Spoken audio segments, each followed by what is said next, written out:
Hello, viewers, and welcome to Africa and Beyond the Television Network. We are looking at something which is happening in the nation of Zimbabwe. Jealous Mawarire has criticized President Emerson Mnangagwa's move to go to 2030. He says, then you hear Richiti, Zimbabwe is open for business. Open for business when a company seeking to solve an energy problem is made to pay 150,000 for just licenses. This country needs a complete reset. So this is what Jealous Mawarire said, and we need to take a look into that video and understand what is really happening and what is really transpiring. I would say for solar, for example, so we do have a challenge for an energy challenge in the country. And if you want to put up a solar plant, I think for anything between 0 to 10 megawatts, the permissions across from ZEDA, from EMA, ZERA, and others would set you back plus or minus 150,000 US dollars. That's not project establishment costs. These are licensing fees. Wow, that's insane. So that's friction.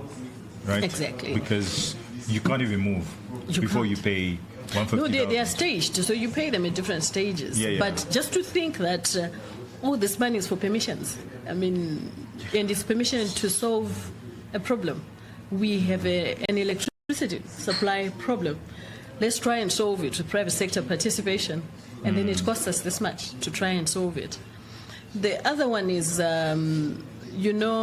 our food manufacturing companies in Zimbabwe, they import raw materials. As you are aware, our industries are highly import dependent in terms of raw materials. Sure. So the requirement from the Ministry of Health, I've forgotten the exact SI number, but you are supposed to send inspectors to all your source markets where you import your raw materials from. Really? So that they can go and inspect robotic factories with their eyes and a clipboard and come back and certify those factories fit to supply you the raw materials. Wow. And It's crazy.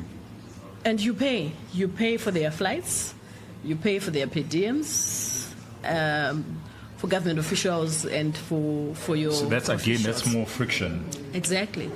And it's done every 2 years. Every 2 years? Yes.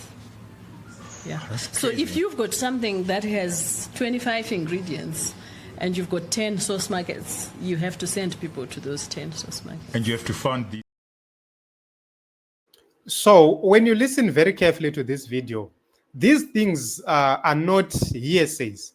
These are real things which are happening. The market is complaining. Business people are actually complaining. And then you ask President Emerson Mnangagwa, you prophesy ignorance and doesn't care. He doesn't even know that we don't have a functional stadium in Zimbabwe. So when you look at this whole issue, they have killed the agricultural sector.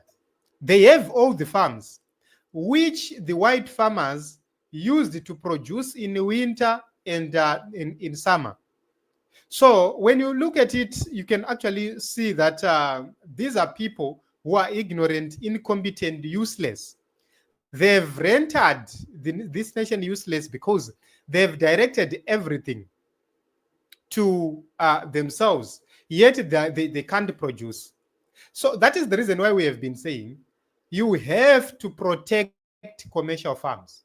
We are not saying commercial farms must go to the whites. We are saying put commercial farms to the most productive people. How do you do that? You introduce competitive leases or, something which is more conducive, which makes people produce more. So the more you are competent to produce, the more you stay at that farm and producing. That is how we can float everything out. If you can't do that, then cut the costs of importing. Then let us go to the issues of licenses. You have to renew licenses at every 2 years. It doesn't make sense to say, okay, these processes need to be done each and every 2 years. You go and the process needs to be repeated time and again. Why?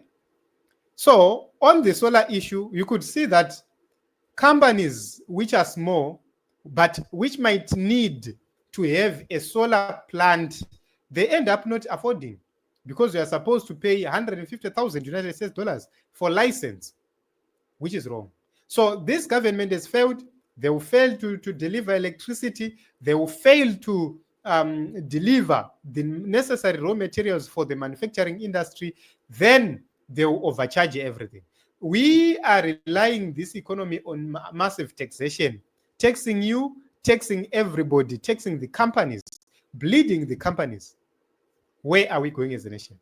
At the end, you have local products which are more expensive than those imported from other countries. Why? It's because other countries have eased the way of doing business, which means our products are always high. So this is it, and this is what is happening in Zimbabwe. So that is the reason why you've seen people saying there is no 2030 to talk about. You can't go to 2030 when you have failed to fix things now.